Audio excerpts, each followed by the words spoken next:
ನಾವು ಮೇಷರಾಶಿಯನ್ನು ನೋಡಿದರೆ ಮೇಷರಾಶಿಯ ಅಧಿಪತಿಯಾದಂತಹ ಕುಜ ಅಥವಾ ಮಂಗಳ ಇವತ್ತು ಮಧ್ಯಾಹ್ನ 3:14 ವೃಷಭ ರಾಶಿಯಿಂದ ಮಿಥುನ ರಾಶಿಗೆ ಸಂಚರಿಸುವ ಕಾಲ. ಹಾಗಾಗಿ ಗ್ರಹದ ಬದಲಾವಣೆ ಇದೆ. ನೀವೆಲ್ಲ ಕೇವಲ ಒಂದೇ ಒಂದು ಚಂದ್ರನಿಂದ ದಿನ ಭವಿಷ್ಯವನ್ನು ನೀವು ಕೇಳ್ತಾ ಇದ್ದರೂ ಸಹ ಈ 9 ಗ್ರಹಗಳ ವಿಷಯದಲ್ಲಿಯೂ ಬಹಳವಾದಂತಹ ಅಗತ್ಯವಾದ ವಿಚಾರಗಳ ಫಲಗಳು ಅಥವಾ ಅನುಭವಿಸುವ ಫಲಗಳು ಇರುತ್ತೆ. ಅದರಿಂದ ಈ ಒಂದು ಕುಜನು ಒಂದು ಮನೆಯಿಂದ ಅಥವಾ ಒಂದು ರಾಶಿಯಿಂದ ಅಥವಾ ಇನ್ನೊಂದು ರಾಶಿಗೆ ಸಂಚರಿಸುವ 5 ದಿನದ ಮುಂಚಿತವಾಗಿ ಅವನ ಶುಭ ಅಶುಭಾದಿಗಳನ್ನು ಬೇರೆ ಬೇರೆ ರಾಶಿಗಳಿಗೆ ಅದರ ಫಲವನ್ನು ಕೊಡುವಂತಹ ಸಾಧ್ಯತೆಗಳಿದೆ ಅಂತ ಹೇಳಿದೆ. ಹಾಗಾಗಿ ಪ್ರತಿ 9 ಗ್ರಹಗಳು ಒಂದು ರಾಶಿಯಿಂದ ಇನ್ನೊಂದು ರಾಶಿಗೆ ಸಂಚರಿಸುವಾಗ ಅದರ ಒಂದು ಶುಭ ಅಶುಭಾದಿಗಳು ಇಷ್ಟು ಗಳಿಗೆಯ ಮುಂಚಿತವಾಗಿ ಇಂಥ ಚಂದ್ರನಿಗೂ ಹಾಗೆ ದಿನದ ನಿರ್ಧಾರಗಳಿಂದ ಬೇರೆ ಗ್ರಹಗಳಿಗೂ ಉಂಟಾಗುತ್ತೆ ಅಂತ ಹೇಳ್ತೇವೆ. ಅದರಿಂದ ಈ ಮೇಷರಾಶಿಯವರು ಇವತ್ತು ಬಹಳ ಒಳ್ಳೆಯ ದಿನ. ಅವನಿಗೆ ದ್ವಿತೀಯ ಭಾವದಿಂದ ತೃತೀಯಕ್ಕೆ ಸಂಚರಿಸುವಾಗ ಸಾಧನೆ, ಸಾಹಸ, ಶೌರ್ಯ ಮತ್ತು ಉತ್ತಮವಾದಂತಹ ಕಾರ್ಯಪ್ರವೃತ್ತಿ ಹಾಗೆ ಒಳ್ಳೆಯ ಸಾಧಕರಾಗಿ ಮಾಡಿದ ಕೆಲಸಕ್ಕೆ ಪ್ರಶಂಸೆಗಳನ್ನು ಪಡೆದುಕೊಳ್ಳುವ ಯೋಗ ಮೇಷರಾಶಿಯವರಿಗಿದೆ. ಅದರಿಂದ ತಾವು ಮಾಡಬೇಕಾದಂತಹ ಈ ದಿನದ ದೇವರ ಸ್ಮರಣೆ, ಶ್ರೀಕೃಷ್ಣ ಆರಾಧನೆ. ವೃಷಭ ರಾಶಿ, ನಿಮ್ಮ ರಾಶಿಗೆ ಈ ದಿನ ಒಳ್ಳೆಯ ಅಭಿಷ್ಟ ಫಲವನ್ನು ಪಡೆದುಕೊಳ್ಳುವಂತಹ ದಿನ. ಆದರೆ ಹಣಕಾಸಿನ ವಿಷಯದಲ್ಲಿ ಮೋಸ ಹೋಗುವ ಯೋಗಗಳು ಜಾಸ್ತಿಯಾಗಿದೆ.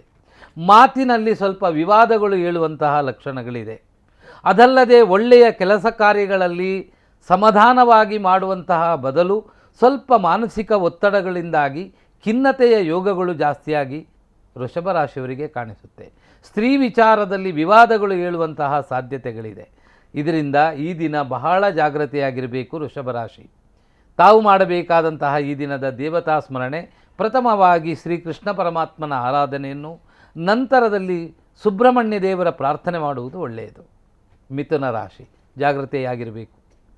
ರಾಶಿಗೆ ಕುಜನ ಪ್ರವೇಶದಿಂದಾಗಿ ಸ್ವಲ್ಪ ಇವತ್ತು ಕಲಹಾದಿಗಳು, ವಿವಾದಗಳು, ಮನಸ್ಸಿಗೆ ಅನಿರೀಕ್ಷಿತವಾಗಿ ಬರುವಂತಹ ಘಟನೆಗಳು ಸ್ವಲ್ಪ ಕಿರಿಕಿರಿಯನ್ನುಂಟು ಮಾಡುವ ಸಾಧ್ಯತೆ ಇದೆ. ಮನೆಯಲ್ಲಿ ದಾಂಪತ್ಯದಲ್ಲಿ ಕಿರಿಕಿರಿಗಳು ಎದುರಾಗುವ ಲಕ್ಷಣಗಳಿದೆ. ಅಥವಾ ಕೊಟ್ಟು ಮೋಸ ಹೋಗುವಂಥದ್ದು, ಹಣ ಕೊಟ್ಟು ಮೋಸ ಹೋಗುವ ಸಾಧ್ಯತೆಗಳಿದೆ. ಎಲ್ಲ ವಿಷಯಗಳನ್ನು ತಿಳಿದು ಈ ದಿನ ಕರ್ತವ್ಯಕ್ಕೆ ಮಹತ್ವ ಕೊಟ್ಟರೆ ಒಳ್ಳೆಯ ಫಲವಿದೆ. ಅದರಿಂದ ಮಿಥುನ ರಾಶಿಯವರಿಗೆ ಈ ದಿನ ವ್ಯಯರಾಶಿಯಲ್ಲಿ ಚಂದ್ರ, ರಾಶಿಗೆ ಪ್ರವೇಶವಾಗುವಂಥ ಕುಜ, ಸ್ವಲ್ಪ ಜಾಗ್ರತೆಯಾಗಿರುವುದು ಬಹಳ ಒಳ್ಳೆಯದು. ತಾವು ಮಾಡಬೇಕಾದಂತಹ ಈ ದಿನದ ದೈವಿಕ ಪ್ರಾರ್ಥನೆ, ಚಂಡಿಕಾ ಸಪ್ತಶತಿ ಪಾರಾಯಣವನ್ನು ಬೆಳಗಿನ ಜಾವದಲ್ಲಿ ಓದುವುದು ಅಥವಾ ಕೇಳುವುದು. ಹಾಗೆ ಸ್ತ್ರೀಯರು, ತಾಯಿ ತಂದೆ ಯಾರಾದರೂ ಮನೆಯಲ್ಲಿದ್ದರೆ ಅವರಿಗೆ ಇಷ್ಟವಾದ ವಸ್ತುವನ್ನು ಕೊಟ್ಟು ಆಶೀರ್ವಾದವನ್ನು ಪಡೆಯುವುದು ಒಳ್ಳೆಯದು. ಕರ್ಕಾಟಕ ರಾಶಿ, ನಿಮ್ಮ ರಾಶಿಗೆ ಈ ದಿನ ಸ್ವಲ್ಪ ಜಾಗ್ರತೆಯಾಗಿರಿ. ವ್ಯಯರಾಶಿಗೆ ಕುಜನ ಪ್ರವೇಶವಾಗಿರುವುದರಿಂದ, ಕುಜನು ವ್ಯಯ ಅಂಥೇಳಿದರೆ ವಿವಾದ, ಉದ್ಯೋಗ ಕಳ್ಕೊಳ್ಳುವುದು ಅಥವಾ ಉದ್ಯೋಗ ಸ್ಥಳದಲ್ಲಿ ಆಪಾದನೆಯನ್ನು ಕೇಳುವುದು. ಅದಲ್ಲದೆ ಮಕ್ಕಳ ವಿಷಯದಲ್ಲಿ ಮುಂಗೋಪಗಳು ಅಧಿಕವಾಗಿ ಮಕ್ಕಳಿಗೆ ಹೊಡೆಯುವುದು ಅಥವಾ ಪತಿ ಪತ್ನಿಯರಲ್ಲಿ ವಿವಾದಗಳು ಉಂಟಾಗುವ ಸಾಧ್ಯತೆ. ಪ್ರಯಾಣದಲ್ಲಿ ಜಾಗೃತೆಯಾಗಿರಬೇಕಾಗುತ್ತೆ. ಭೂ ಸಂಬಂಧಪಟ್ಟ ವ್ಯಾಪಾರ ಮಾಡುವವರಿಗೆ ಸರಿಯಾಗಿ ಪತ್ರಗಳನ್ನು ಪರಿಶೀಲನೆ ಮಾಡುವಂತಹ ಚಿಂತನೆಯನ್ನು ಮಾಡಿ.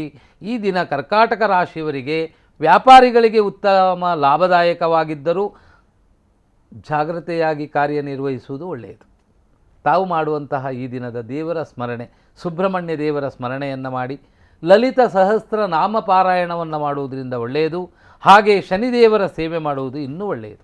ಸಿಂಹರಾಶಿ, ಸಿಂಹರಾಶಿಯವರಿಗೆ ಈ ದಿನ ಉದ್ಯೋಗ ಪ್ರಾಪ್ತಿಯಾಗುವಂತಹ ಯೋಗ, ಬಹಳ ದಿನದಿಂದ ಭೂವ್ಯಾಜ್ಯಗಳಿಂದ ಮುಕ್ತಿಯಾಗುವಂತಹ ಸಾಧ್ಯತೆಗಳಿದೆ.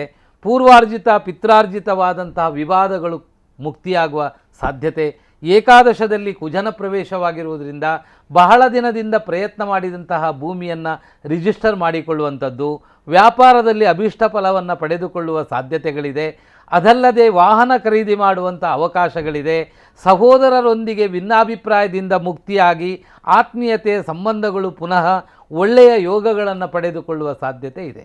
ತಮಗೆ ಬಹುತೇಕ ಒಳ್ಳೆಯದಿದೆ. ಸಮಯ, ಸಾಧನೆ, ಒಳ್ಳೆಯ ಪ್ರಯತ್ನ ಇದು ಇದ್ದರೆ ನಿಮ್ಮ ಪಾಲಿಗೆ ಈ ದಿನ ಚೆನ್ನಾಗಿದೆ. ತಾವು ಮಾಡಬೇಕಾದ ಈ ದಿನದ ದೈವಿಕ ಪ್ರಾರ್ಥನೆ, ಮಾತಾಪಿತೃಗಳಿಗೆ ಇಷ್ಟವಾದ ವಸ್ತುವನ್ನು ಕೊಡಿ. ಸಹೋದರ ಸಹೋದರಿಯರಿದ್ದರೆ ಅವರಿಗೆ ಇಷ್ಟವಾದ ಯಾವುದಾದ್ರೂ ಅವರಿಗೆ ಸಾಂತ್ವನವನ್ನು ಪ್ರೀತಿಯನ್ನು ಪಡೆದುಕೊಳ್ಳುವ ಪ್ರಯತ್ನ ಮಾಡಿ. ಕನ್ಯಾ ರಾಶಿ, ಕನ್ಯಾ ರಾಶಿಯವರಿಗೆ ಮಾತಾಪಿತೃಗಳ ವ್ಯವಹಾರದಲ್ಲಿ ಅಥವಾ ಮಾತಾಪಿತೃಗಳೊಂದಿಗಿರುವಂತಹ ಭಾವನೆಯಲ್ಲಿ ವ್ಯತ್ಯಾಸಗಳು ಕಾಣುವಂತಹ ಸಾಧ್ಯತೆಗಳಿದೆ. ಭೂ ಕಲಹಾದಿಗಳು ನಡೆಯುವಂತಹ ಸಾಧ್ಯತೆ ಇದೆ. ಮಾತೃಮೂಲದ ವಿಚಾರದಲ್ಲಿ ಬಂಧುಗಳೊಂದಿಗೆ ಕಲಹಾದಿಗಳು ನಡೆಯುವ ಲಕ್ಷಣಗಳಿದೆ.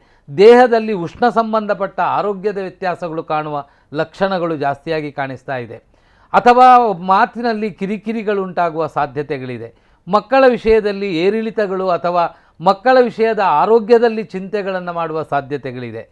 ಅದರಿಂದ ಕನ್ಯಾ ರಾಶಿಯವರಿಗೆ ಈ ದಿನ ಸ್ವಲ್ಪ ಮಿಶ್ರಪ್ರದವಾದ ಫಲಗಳು ಅಧಿಕವಾಗಿ ಕಾಣುವುದರಿಂದ ತಾವು ಮಾಡಬೇಕಾದಂತಹ ಈ ದಿನದ ದೈವಿಕ ಪ್ರಾರ್ಥನೆ, ಸುಬ್ರಹ್ಮಣ್ಯ ದೇವರ ಪ್ರಾರ್ಥನೆಯನ್ನು ಮಾಡಿ, ಮಹಾಗಣಪತಿಯ ಸೇವೆಯನ್ನು ಮಾಡಿ, ಶ್ರೀಕೃಷ್ಣ ಪರಮಾತ್ಮನ ಧ್ಯಾನವನ್ನು ಮಾಡಿ.